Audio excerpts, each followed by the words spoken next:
अस्सलाम वालेकुम नाज़रीन। इस एपिसोड के शुरू में गार में अमीर बहाउद्दीन के सिपाही आतुक साहब से संदूक के बारे में पूछते हैं। आतुक साहब कहते हैं, मुझे इस बारे में कुछ नहीं पता। ये सुनकर सिपाही आतुक साहब की आंख पर गर्म लोहे की सलाख लगा देता है।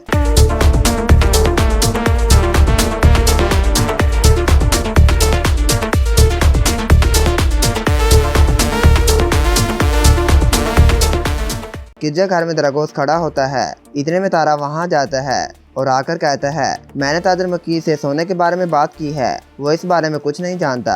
आसलू ने सोने वाले मामले को खुफिया तौर पर सरअंजाम दिया है। तादर मकीर जल्द असल सोने की तलाश करके हमें बताएगा।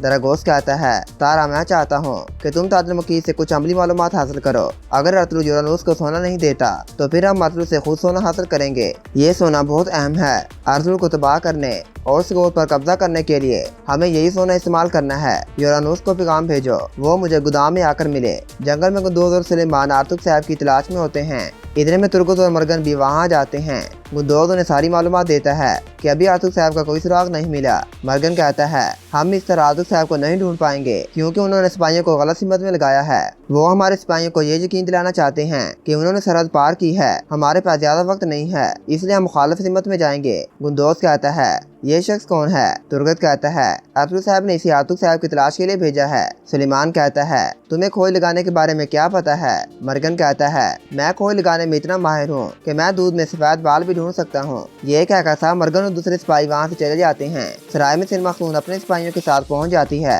सिरमा कहती है, मेरी बहन अगवा हो गई है और मेरे भाई को जिंदान में डाल दिया गया है। सलजान कहती है, ये सब दरागोश का काम है और जहाँ तक तुम्हारे भाई की बात है वो भी जल्द जिंदान से बाहर आ जाएंगे और जल्द अतलू साहब तुम्हारी बहन को भी काफिरों से रिहा करवा देंगे, इसलिए अब खामोश रहो। सिरमा कहती है, अगर अतलू साहब मेरी बहन को बचाने में नाकाम हुए तो वो अमीर बहाउद्दीन के गज़ब का भी शिकार हो जाएंगे क्योंकि अमीर बहाउद्दीन अपनी होने वाली बीवी का जिम्मेदार अतलू साहब को ठहराएंगे। ये सुनकर सलजान काफी ज्यादा हैरान हो जाती है। जिंदान में अतलू साहब बेबोलत के पास पहुंच जाते हैं। बेबोलत कहता है, अतलू साहब आपने इस कुत्ते के साथ क्या किया? अतलू साहब कहते हैं, अभी तक मैंने उसके साथ कुछ भी नहीं किया, वो अपने किले वापस चला गया है। ये सुनकर बेबोलत काफी ज्यादा गुस्से में आ जाता है और कहता है, आपने मुझे जिंदान में बंद किया ताकि आप उससे बात कर सकें, लेकिन आपने ना ही उसे मारा और ना ही आप मेरी बहन को वापस लाए। फिर आपकी यहाँ आने की जरूरत कैसे हुई? जंगल में सब आतुक साहब की तलाश में होते हैं। काफी ज्यादा ढूंढने के बाद उन्हें आखिरकार आतुक साहब का घोड़ा मिल जाता है।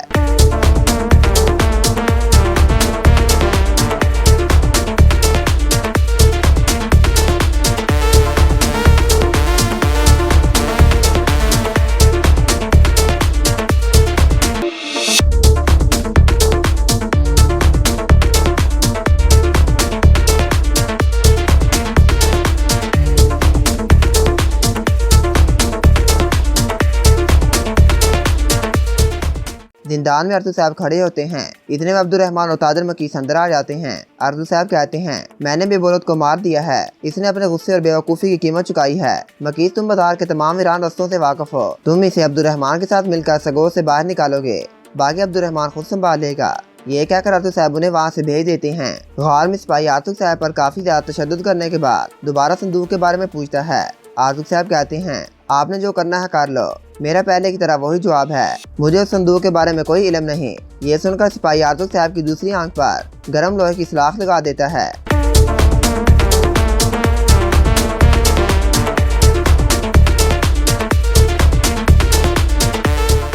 इतने में एक सिपाही आकर कहता है, हमला हो गया है, अतलू के सिपाही आ गए हैं।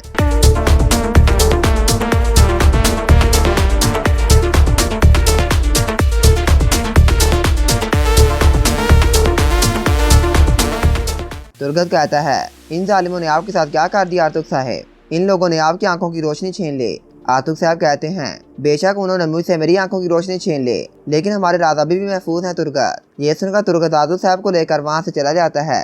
सराय में तमाम बच्चे मौलवी साहब के पास बैठे होते हैं। मौलवी साहब उन्हें इस्लामी तालीमात से मुनव्वर करते हैं। जंगल के गार में दरागोश कमांडर यूरानूस के पास पहुँच जाता है। यूरानूस कहता है, हमने अतलू को घेर लिया है, अब हम देखते हैं कि वो हमारी शराइत कैसे नहीं मानता। दरागोश कहता है, अतलू को कम मत समझो, ये सच है कि हमने उसको घेर लिया है, लेकिन फिर भी हमें हर वक्त तैयार रहना होगा। यूरानूस कहता है, आपका क्या इरादा है जनाब? अगर अतलू हमें हमारी शराइत के मुताबिक सब कुछ दे देता है तो क्या आप अलबिलगाह खतून को उसके हवाले कर देंगे? दरागोश कहता है, नहीं, अलबिलगाह खतून की ज़िंदगी इतनी सस्ती नहीं है, इसके अलावा अर्तुल इतनी आसानी से हमसे छुटकारा हासिल नहीं करेगा। इतने में तारा आकर कहता है, जनाब मेरे पास आपके लिए एक अच्छी खबर है, अर्तुल ने बेबोलत को मार दिया है। ये सुनकर सब काफी ज्यादा हैरान हो जाते हैं। दरागोस कहता है, तारा क्या तुम सच कह रहे हो? तुम्हें ये मालूमात कहाँ से मिली? तारा कहता है, ये मुझे तादर मकीस ने बताया है। अर्तुल ने उसे और अब्दुर्रहमान को बेबोलत की लाश को सगोस से निकालने का फरीजा सौंपा है। तादर मकीस ने उसकी लाश अपनी आंखों से देखी है। दरागोस कहता है, बहुत खूब, आखिरकार मकीस हमारे किसी काम तो आया। अब अर्तुल के लिए कोई वापसी का रास्ता नहीं है, क्योंकि बेबोलत मर गया है। हमें अब बिलगाख्तून को उसकी इतला देनी चाहिए। अर्तुल ने खुद ही दोनों कबाइल को आपस में लड़वाने का मौका फराहम किया है। तारा तुम ये खबर उमरूलू कबीले तक पहुंचा दो। ये सुनकर तारा वहाँ से चला जाता है। काई कबीले में उस्मान और साउची अर्तुल साहब के पास बैठे होते हैं। इतने में अर्तुल साहब भी वहाँ जाते हैं और आकर साउची और उस्मान को वहाँ से भेज देते हैं। उनके जाने के बाद अर्तुल साहब कहते हैं, अर्तुल साहब क्या मैंने आपको इस हालत में भी देखना था?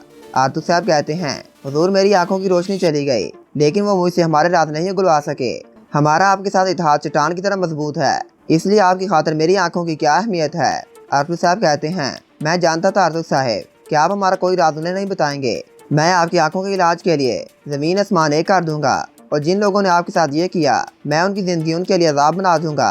अर्तुल साहब कहते हैं, हुजूर वो मुझसे सिर्फ संदूक के बारे में पूछ रहे थे।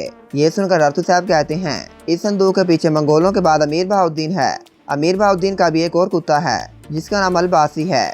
ये उसी का काम हो सकता है। मैं जब तक उसे ढूंढकर उसके अंजाम तक नहीं पहुंचा देता, मैं सुकून से नहीं बैठूंगा। और यहाँ पर इस एपिसोड का इख्तिताम हो जाता है।